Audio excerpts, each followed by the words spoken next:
Good morning, each of you. Yesterday, the video which was seen by you, in that video, we learned one of the kind of sentence that is assertive sentence, or we also can say the declarative sentence. Today, we are going to learn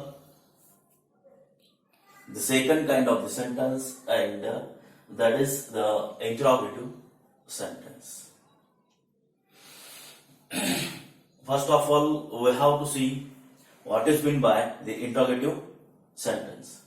The sentence which contains a question is called the interrogative sentence. It may be verbal or WH question. The sentence which contains question, it means whatever the sentence may be, if it is able to contain a question, then whatever the question may be, it may be verbal question or WH question. If the question is contained by the sentence, that sentence is called the interrogative sentence. There is no matter what type of question is there, whether a verbal question or WH question. कालच्या व्हिडिओमध्ये आपण विधानार्थी वाक्य म्हणजे काय, विधानार्थी affirmative सेंटेन्सची रचना कशी असते, विधानार्थी negative सेंटेन्सची रचना कशी असते, ते कालच्या व्हिडिओमध्ये आपण सविस्तर पाहिलेलं आहे. आज आपण वाक्याचा दुसरा प्रकार, जी मुख्य 4 प्रकार आहेत त्या 4 प्रकारातील एक प्रकार, काल एक पाहिला होता, हा दुसरा प्रकार आपण पाहत आहोत, द इंटरॉगेटिव्ह. त्याला मराठीमध्ये प्रश्नार्थक वाक्य असं म्हणतो. जेव्हा आपण एकमेकांशी संवाद साधतो तेव्हा आपल्याला ह्या 4 मुख्य प्रकारांपैकीच काही प्रकारांचा उपयोग करून एकमेकांशी संवाद साधावा लागतो. तर हे प्रश्नार्थक वाक्य आहे. The sentence which contains a question is called the interrogative sentence. असे एक वाक्य ज्यामध्ये प्रश्न असतो त्या वाक्यास प्रश्नार्थक वाक्य असे म्हणतात. It may be verbal or WH question. मग तो प्रश्न हा व्हर्बल असेल, म्हणजे व्हर्बल क्वेश्चन असेल, व्हर्बल क्वेश्चनला येस नो टाइप क्वेश्चन असं सुद्धा म्हणतात, किंवा मग तो WH क्वेश्चन असेल. प्रश्न कुठल्याही प्रकारचा असू शकतो, व्हर्बल असेल किंवा WH असेल. जेव्हा एखाद्या वाक्यामध्ये प्रश्न असतो तेव्हा त्या वाक्यास प्रश्नार्थक वाक्य असे म्हणतात. फॉर एक्झाम्पल, खाली आपण एक्झाम्पल्स दिलेली आहेत. Can you speak English? Do you know me? Can you speak English? Can you speak English? ह्या वाक्याची सुरुवात कशाने झालेली आहे? साह्यकारी क्रियापदाने. शेवटी काय आहे? प्रश्नार्थक चिन्ह. डू यू नो मी? ह्या वाक्याची सुरुवात कशाने झालेली आहे? साह्यकारी क्रियापद. डू काय आहे? साह्यकारी क्रियापद. साह्यकारी क्रियापदाने झालेली. शेवटी काय आहे? प्रश्नार्थक चिन्ह. Where are you going? वाक्याची सुरुवात WH वर्डने झालेली आहे. शेवटी काय आहे? Question mark. WH वर्ड म्हणजे काय? W किंवा H पासनं, W किंवा H पासनं सुरू होणारा शब्द जो असतो त्याला आपण WH वर्ड म्हणतो, आणि ज्याचा की उपयोग प्रश्न तयार करण्यासाठी केला जातो.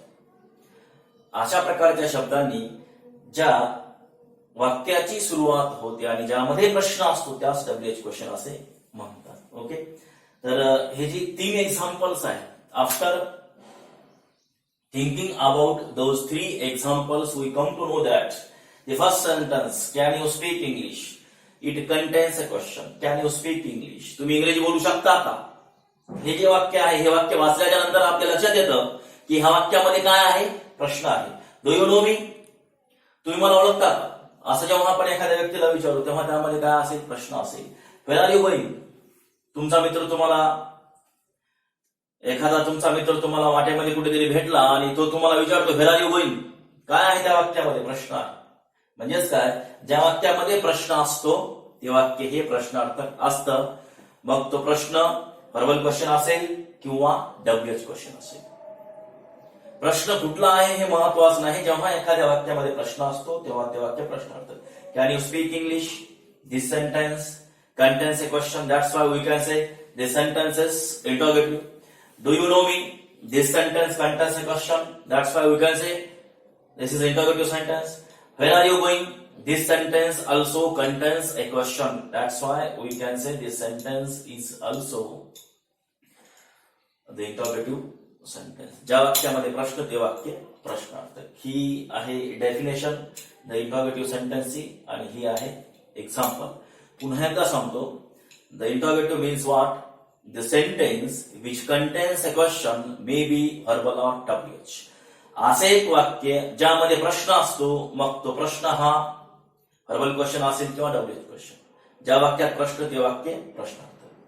ही 3 एक्झाम्पल्स आहेत. ही 3 एक्झाम्पल्स पाहिल्याच्या नंतर सुद्धा आपल्या लक्षात येतं कॅन यू स्पीक इंग्लिश काय आहे या वाक्यामध्ये प्रश्न आहे. डू यू नो मी काय आहे या वाक्यामध्ये प्रश्न आहे.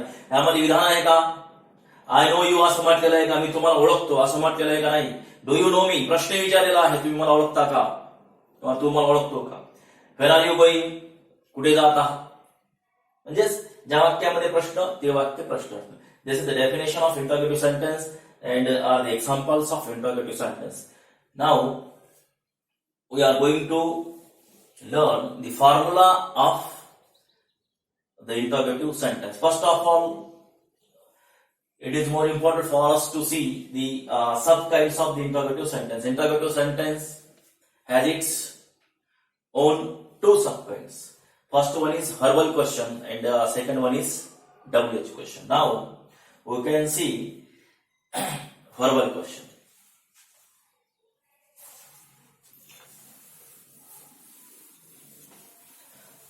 Verbal question is the first sub-kind of the interrogative sentence. Verbal question.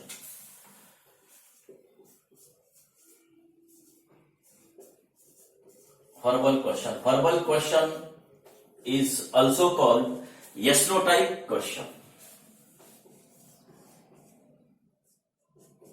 Yes-no type question.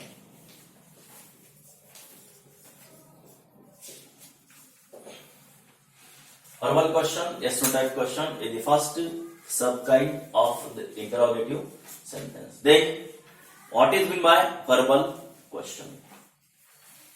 Or what is meant by yes-no type question?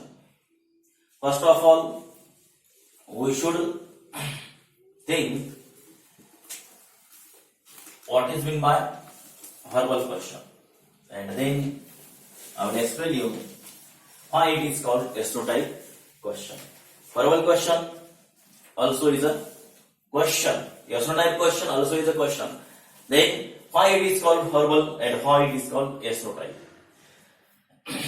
The sentence which contains a question. The sentence which contains a question and starts with helping verb. The sentence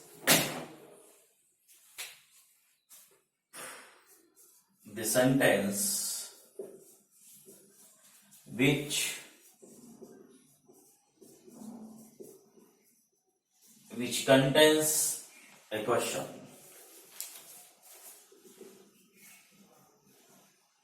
and starts with helping verb.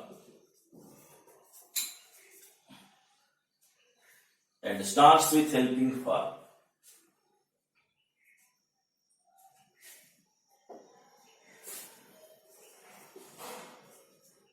After helping verb, there is the subject. After helping verb, there is the subject.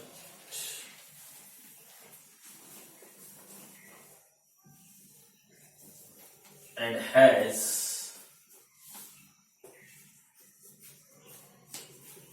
a question mark at the end.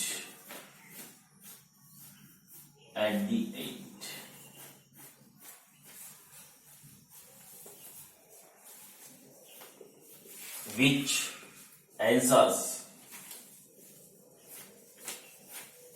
whether in yes or no is called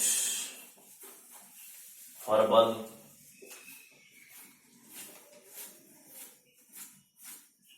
or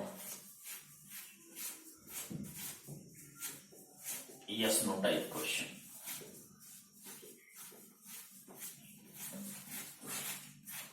Listen it. Verbal question, yes no type question. Verbal question is also called yes no type question. First of all, I would like to tell you what is my verbal question. The sentence which contains a question and starts with helping verb. Verbal question is also a sentence. Verbal question हे सुद्धा एक वाक्य आहे. And starts with helping verb. ज्याची की सुरुवात कशाने होते? सहाय्यकारी क्रियापदाने होते. After helping verb there is subject. सहाय्यकारी क्रियापदाच्या नंतर काय असतो? सब्जेक्ट असतो. And has a question mark at the end. सुरुवात सहाय्यकारी क्रियापदाने होते, नंतर सब्जेक्ट येतो आणि शेवटी प्रश्नार्थक चिन्ह असतं. Which answers whether in yes or no. आणि ज्याचं की उत्तर म्हणजेच त्या प्रश्नाचं उत्तर येस किंवा नो ह्या दोन्ही पैकी एका शब्दामध्ये येतं. असल्या प्रकारचं जे प्रश्नार्थक वाक्य असतं, that type of question is called verbal question. त्या व्हर्बल क्वेश्चनलाच येस नो टाइप क्वेश्चन असं सुद्धा म्हणतात. हे झाली त्याची डेफिनेशन किंवा रचनात्मक व्याख्या त्याची केलेली आहे की असं वाक्य ज्यामध्ये प्रश्न आहे, ज्याची सुरुवात सहाय्यकारी क्रियापदाने होते, सहाय्यकारी क्रियापदाच्या नंतर सब्जेक्ट येतो आणि शेवटी प्रश्नार्थक चिन्ह असतं आणि ज्याचं की उत्तर येस किंवा नो मध्ये येतं.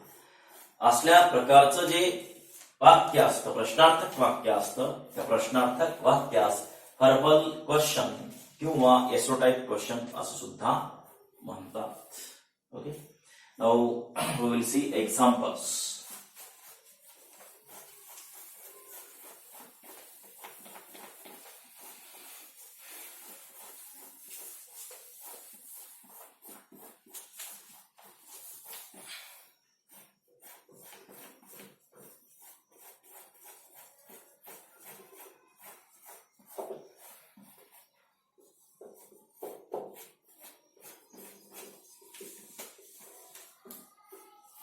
Have you completed your homework?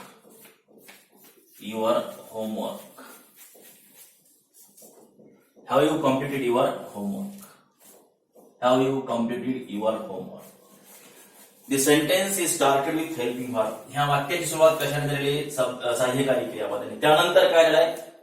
Subject आणि शेवटी प्रश्नार्थक चिन्ह आहे. ज्या वाक्याची सुरुवात सहाय्यकारी क्रियापदाने होते, सहाय्यकारी क्रियापदाच्या नंतर सब्जेक्ट येतो आणि शेवटी प्रश्नार्थक चिन्ह असतं. असल्या प्रकारचं जे वाक्य असतं त्याला व्हर्बल क्वेश्चन म्हणतात. आणि असल्या प्रकारच्या प्रश्नाचं उत्तर हे येस किंवा नो मध्ये येत असतं. समजा मी तुम्हाला असा प्रश्न विचारला, have you completed your homework? ज्यांनी होमवर्क पूर्ण केलेलं आहे त्यांचं उत्तर काय येईल? Yes, we have completed our homework. ज्यांनी होमवर्क पूर्ण केलेलं नाही त्यांचं उत्तर काय? नो. ज्यांनी केलं त्यांचं यस. म्हणजे हा प्रश्न असा आहे, हा प्रश्न जेव्हा आपण एखाद्या व्यक्तीला विचारू तेव्हा त्या प्रश्नाचं उत्तर तो व्यक्ती यस किंवा नो ह्या दोन्हीपैकी एका शब्दामध्ये देईल. त्यामुळेच ह्या क्वेश्चनला, व्हर्बल क्वेश्चनला येस नो टाइप क्वेश्चन असं सुद्धा म्हटलं जातं. दुसरं एक्झाम्पल पाहू आपण.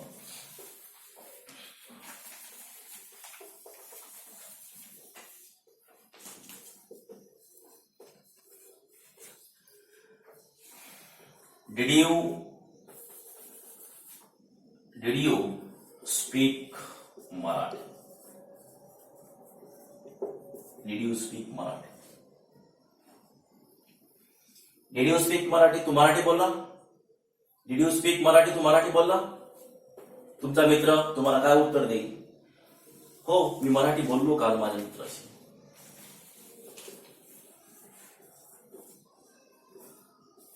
Do you like a mango? Do you like a mango? तुला आंबा आवडतो का? असं जेव्हा तुम्ही तुमच्या मित्राला क्वेश्चन कराल किंवा अशा प्रकारचा प्रश्न जेव्हा तुम्ही तुमच्या मित्राला विचाराल तेव्हा त्याचं उत्तर काय असेल? Yes, I like a mango. त्याला जर आवडत नसेल तर त्याचं उत्तर काय असेल? No, I do not like a mango. किंवा तो फक्त नो म्हणेल. म्हणजे व्हर्बल क्वेश्चनची सुरुवात कशाने होत असते? सहाय्यकारी क्रियापदाने. त्यानंतर काय येत असतो? सब्जेक्ट. त्या ठिकाणी सुद्धा बघा सुरुवात सहाय्यकारी क्रियापदाने झाली, त्यानंतर सब्जेक्ट आला आणि शेवटी काय आले प्रश्नार्थक चिन्ह. It is the most important. At the end of a verbal question or WH question, compulsorily question mark is used. If you missed this, then it will be wrong. Okay? तर मला असं वाटतं व्हर्बल क्वेश्चन म्हणजे काय हे तुमच्या लक्षात आलेलं असेल, ज्याची सुरुवात सहाय्यकारी क्रियापदाने होते, त्यानंतर सब्जेक्ट येतो आणि शेवटी क्वेश्चन मार्क असतो आणि ज्याचं की उत्तर येस किंवा नो मध्ये येतं. असल्या प्रकारचं जे प्रश्नार्थक वाक्य असतं त्यास व्हर्बल क्वेश्चन किंवा येस नो टाईप क्वेश्चन असं म्हणतात. आता आपण याची सविस्तर रचना पाहू व्हर्बल क्वेश्चनची. Formula of the verbal question.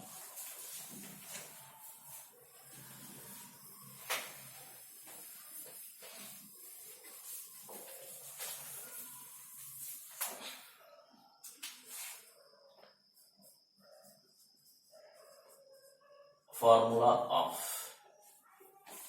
the verbal question. Formula of the verbal question. Verbal question ची रचना. Number 1. Whatever the tense of the verbal question may be, verbal question compulsorily starts with helping verb. मग तो verbal question कुठल्याही काळातील असेल, verbal question म्हटलं की त्याची सुरुवात ही सहाय्यकारी क्रियापदाने होत असते. मग ते सहाय्यकारी क्रियापद कुठलंही असेल, ज्या काळातला व्हर्बल क्वेश्चन आपण तयार करणार आहोत त्या काळातील सहाय्यकारी क्रियापदाने त्या व्हर्बल क्वेश्चनची सुरुवात झालेली असेल. त्यानंतर काय असतं, त्यानंतर असतो सब्जेक्ट. त्यानंतर काय असतं, त्यानंतर असतो सब्जेक्ट. त्यानंतर आहे मेन वर्ब. त्यानंतर येतं ऑब्जेक्ट, कॉम्प्लिमेंट, ऍडव्हर्ब. ऑब्जेक्ट येईल किंवा कॉम्प्लिमेंट येईल किंवा ऍडव्हर्ब येईल. कधी कधी ही तिन्ही घटक आलेले असतात, कधी तिन्ही पैकी 2 असतात, कधी एकच असेल किंवा मग मेन व्हर्बच्या नसेल, काही मेन व्हर्बच्या पुढे काही नसेल किंवा नंतर काही नसेल. शेवटी क्वेश्चन मार्क हा अनिवार्यपणे येतच असतो. If there is no question, if there is no question mark, there is no question. So question mark must be used by us at the end of verbal as well as WH question.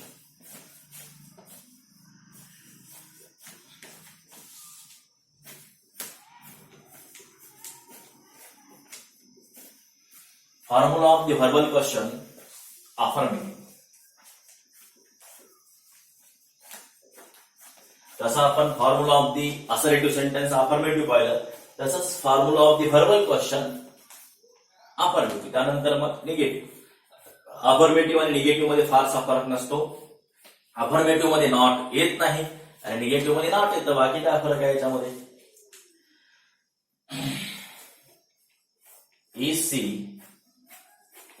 is she learning English grammar.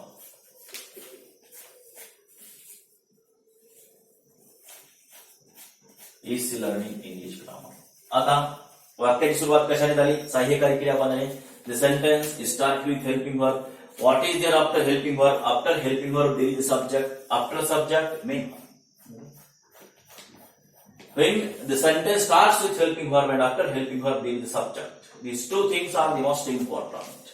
When the sentence starts with helping verb and after helping verb, if there is subject, and at the end question mark, those 3 things are the most important. Starting with helping verb, after helping verb, subject, and at the end question mark. Okay. By this way, formulated sentence. If you see in here, you must say this is verbal question. Interrogative verbal question. Okay. सुरुवात कशाने झालेली आहे, सहाय्यकारी क्रियापदाने. सहाय्यकारी क्रियापदाच्या नंतर काय आले या ठिकाणी सब्जेक्ट, त्यानंतर मेन व्हर्ब, त्यानंतर आहे इंग्लिश ग्रामर ह्या ठिकाणी ऑब्जेक्ट आणि शेवटी question mark. Is she learning English grammar. Is she learning English grammar. It is a verbal question. Is she learning English grammar. ती इंग्रजी व्याकरण शिकत आहे का. What is this in this sentence. This is a question. This sentence contains question. Is she learning English grammar. ती English grammar शिकत आहे का. उत्तर काय लिहा प्रश्नार्थक वाक्याचं. यस शिकत असेल तर यस, शिकत नसेल तर no. So that the question we starts with helping verb and answers whether in yes or no is called verbal question. Okay, it may be affirmative or negative. There is no matter. Now we will see another example.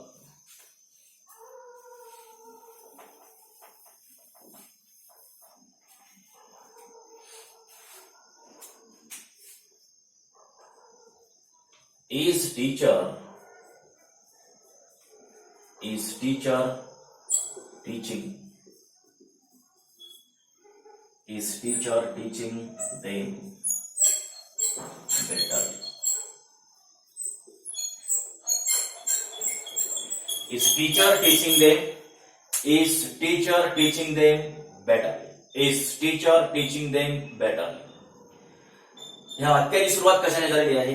ह्या वाक्याची सुरुवात ही सहाय्यकारी क्रियापदाने झालेली आहे. सहाय्यकारी क्रियापदाच्या नंतर काय आलं? सब्जेक्ट. लक्षात ठेवा, कधी जेव्हा एखाद्या वाक्याची सुरुवात सहाय्यकारी क्रियापदाने होईल आणि सहाय्यकारी क्रियापदानंतर सब्जेक्ट येईल, बाकी कुठल्याही गोष्टी आपण विचारात नाही घेतलं तरी चालतं. आणि सगळ्यात महत्वाचं म्हणजे शेवटी प्रश्नार्थक चिन्ह असेल तर ते वाक्य व्हर्बल क्वेश्चनचं असतं. Is teacher teaching them betterly? At them question mark. Helping verb subject, teaching main verb, them. What is them in this sentence? It is indirect object and betterly adverb. आता ह्या वाक्यामध्ये ऑब्जेक्ट हे आलेला आहे आणि adverb सुद्धा आलेला आहे. फक्त आलेलं काय नाही तर कॉम्प्लिमेंटचा भाग आलेला आहे. Okay. Is teacher teaching them betterly? It is a verbal question. सुरुवात कशाने झाली? सहाय्यकारी क्रियापदाने. उत्तर कशामध्ये येतं? यस किंवा नो मध्ये. Is teacher teaching them betterly? शिक्षक त्यांना उत्तम पद्धतीने, चांगल्या पद्धतीने शिकवत आहेत का, असा प्रश्न ह्या ठिकाणी ह्या वाक्यामध्ये विचारलेला आहे. शिकवत असतील तर यस उत्तर येईल, शिकवत नसतील तर नो उत्तर येईल. It means this question answers whether in yes or no and also started with helping verb. याचं उत्तर यस किंवा नो मध्ये येतं, म्हणून याला एस नो टाईप क्वेश्चन हे म्हणतात. याचं उत्तर याची सुरुवात सहाय्यकारी क्रियापदाने झालेली आहे. क्रियापदाने, सहाय्यकारी क्रियापदाने, म्हणूनच याला व्हर्बल क्वेश्चन असं सुद्धा. आता आपण याची आडीव रचनाने 5 examples.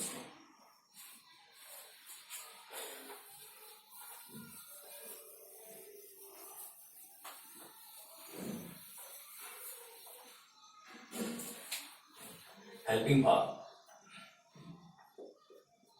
Plus subject plus main verb plus OCA at the end question mark QM.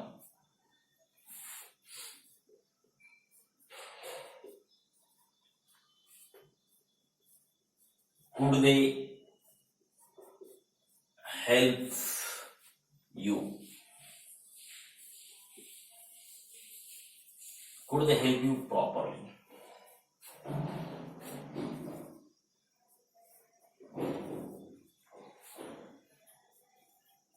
Did boys play there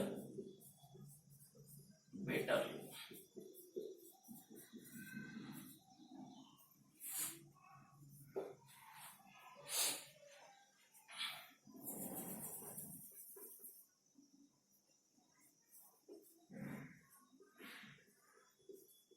Does she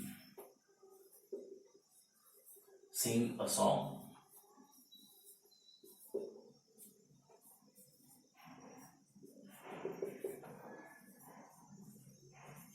Will you meet me tomorrow? Will you meet me tomorrow?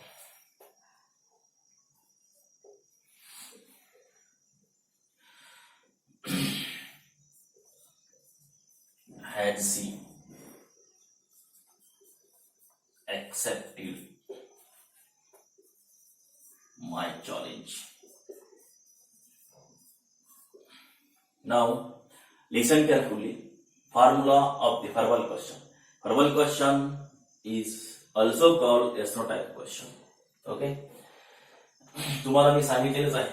Verbal question पहिल्यांदा लक्षात ठेवायचं. Verbal question म्हणजे काय? Verb क्रियापद ज्याची सुरुवात सहाय्यकारी क्रियापदाने होते. झाली सुरुवात. व्हर्बल क्वेश्चनच्या सुरुवातीला सहाय्यकारी क्रियापद येत असतं. मग ते वाक्य कुठल्याही काळातील असू द्या, सुरुवात सहाय्यकारी क्रियापदाने होणार. त्यानंतर सब्जेक्ट येतो. जो कुठला सब्जेक्ट आपल्याला वापरायचा आहे तो सब्जेक्ट आपण त्या ठिकाणी घेऊ. मेन व्हर्ब, ज्या काळातील वाक्य आपण तयार करणार आहोत त्या काळातील मुख्य क्रियापदाचं योग्य स्वरूप त्या ठिकाणी येईलच.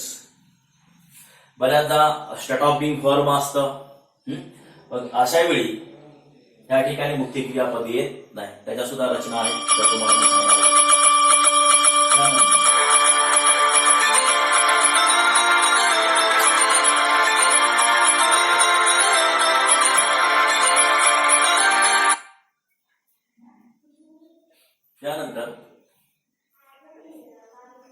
त्यानंतर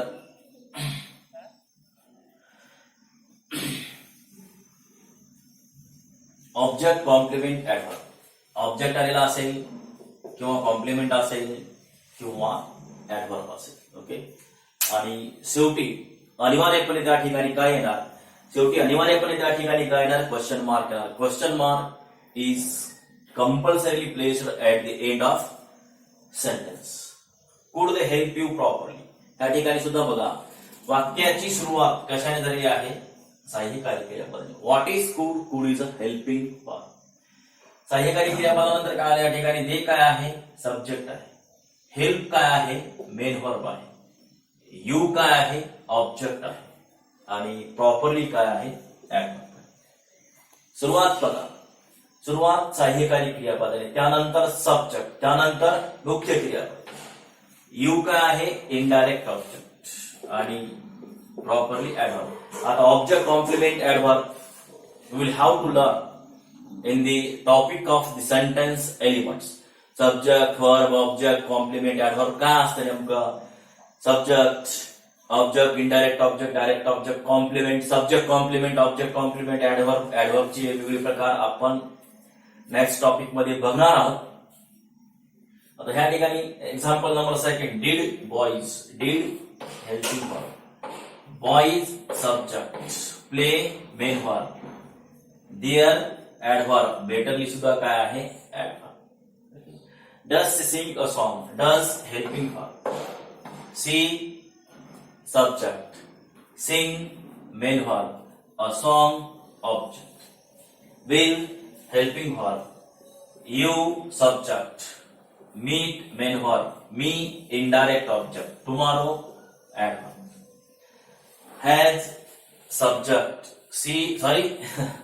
has helping verb, see subject, accepted main verb, my choice object. सगळ्यांच्या शेवटी काय? प्रश्नार्थक चिन्ह. सुरुवात सहाय्यकारी क्रियापदाने झाली. नंबर 1.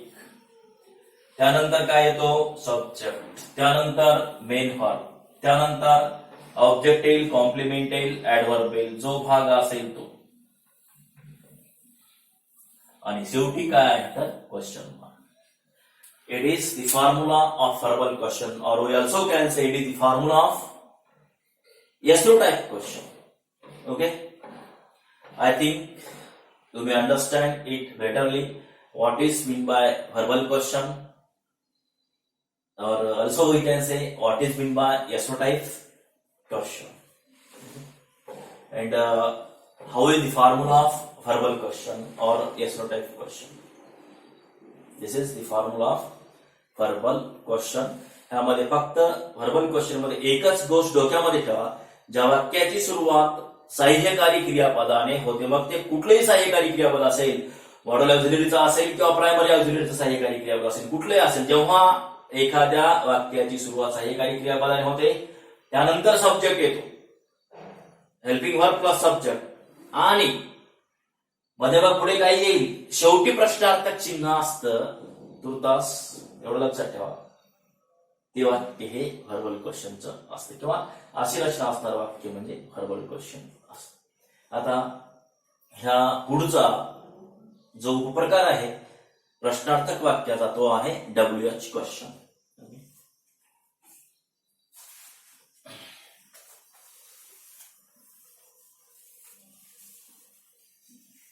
आणि formula of the verbal question negative मध्ये फक्त नॉट ऍड झालेलं असतं. वाटल्यास ते अगोदर तुम्हाला मी सांगतो formula of the verbal question negative. त्यानंतर मग आपण डब्ल्यूएच क्वेश्चन घेऊ.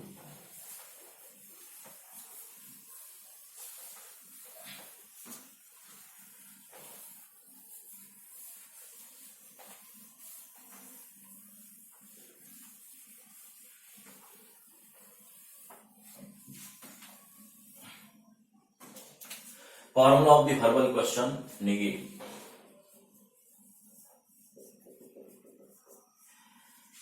सुरुवात सारखीच असते, फक्त व्हर्बल क्वेश्चन निगेटिव्ह मध्ये नॉट ऍड झालेलं असतं. बघा, verbal question starts with helping verb. After helping verb what is there is a subject. आता ह्या ठिकाणी फक्त नॉट आपल्याला ऍड करावं लागतं. नॉट तुम्ही सहाय्यकारी क्रियापदाला isn't, short negation form of N T तुम्ही सहाय्यकारी क्रियापदाला लावून घेऊ शकता. असं काही नाही की सब्जेक्टच्या नंतरच ते नॉट आलं पाहिजे. त्यानंतर आहे मेन व्हर्ब,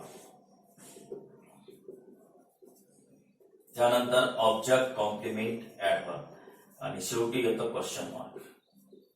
म्हणजे व्हर्बल क्वेश्चन अफर्मेटिव्हची जी अगोदरची रचना आपण पाहिली आणि ही जी निगेटिव्हची रचना आहे त्या दोन रचनेमध्ये फक्त थोडासा फरक आहे. निगेटिव्ह मध्ये नॉट आलेला आहे, अफर्मेटिव्ह मध्ये नॉट नाही.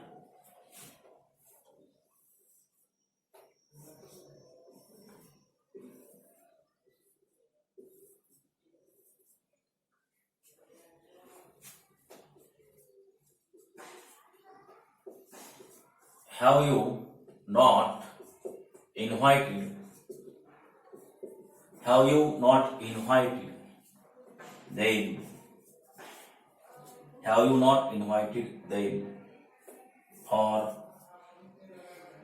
breakfast? At the end, question mark is there. सुरुवात सहाय्यकारी क्रियापदाने झाली, त्यानंतर काय आलं, सब्जेक्ट आले आणि शेवटी काय आहे, question mark. Have you not invited them for breakfast? तू त्यांना न्याहारीसाठी निमंत्रित केलेलं नाहीस का? केलेलं असेल तर यस मध्ये उत्तर येईल, केलेलं नसेल तर कशामध्ये येईल, नो मध्ये येईल. म्हणजेच हा काय येस नो टाईप क्वेश्चन. सुरुवात कशाने झाली, सहाय्यकारी क्रियापदाने, म्हणजेच शेवटी काय, क्वेश्चन मार्क. म्हणजेच हा काय आहे, verbal question. Helping verb, subject, not, main verb, object, complement, adverb, at the end question mark. अशी ज्या वाक्याची रचना असेल ते वाक्य हे व्हर्बल क्वेश्चन निगेटिव्हचं असतं. व्हर्बल क्वेश्चन अफर्मेटिव्ह आणि निगेटिव्ह मध्ये फारसा फरक नाही. अफर्मेटिव्ह मध्ये नॉट येत नाही, निगेटिव्ह मध्ये नॉट येतं. हा एवढाच अफर्मेटिव्ह आणि निगेटिव्हच्या रचनेतील